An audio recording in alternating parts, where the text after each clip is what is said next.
Hi everyone, this is your Friday morning weather update, which means it is time for the weekend. But we got to get to business though, because we have some very active weather that's going to play out across the southern states. Severe weather, a very high probability from Louisiana through Mississippi, Alabama, and maybe even western Georgia. Some of that severe weather could even creep up into southern Missouri and portions of western Tennessee. So this will be the area to watch. It's out ahead of this area of low pressure. There's also a little bit of a warm front that's developing here too, and that can always add a little extra spin. So we're talking about storms that are capable of damaging winds, some tornadoes, and certainly some large hail.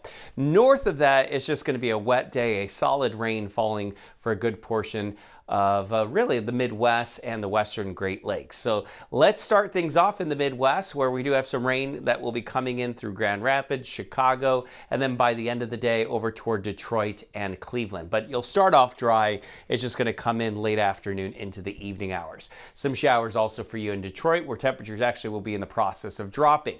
Showers and storms for Nashville and maybe over to Memphis. You go just north of that, and it's a light, steady rain that will develop later this afternoon and certainly by this evening. So that cold front is going to bring a bit of a cool spell for the weekend, but as we've been discussing all week long, it doesn't last very much longer than a day or two. We'll get back into the 60s probably by the middle of the week. Chicago, same deal, 40s for a couple of days, and then, we're back up near 60, I think, by Tuesday or Wednesday.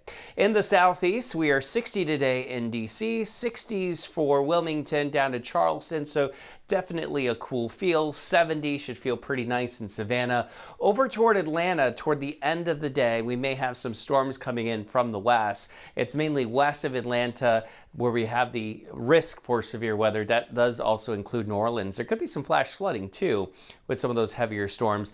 Dallas, you're seeing your severe weather really the front half of the day, and I think by late afternoon, evening, you're in the clear. So in Charlotte, temperatures, do cool down a little bit once a cold front swings through, but like I've said, for much of the country, it doesn't last very long. The place to be today, though, is going to be Fort Lauderdale. We're starting off with some patchy fog, but that's going to burn off.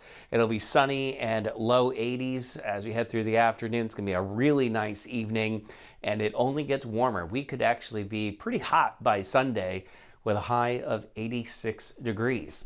That is your Friday morning weather update. I hope you all have a great weekend, and I'll see you back here on Monday morning.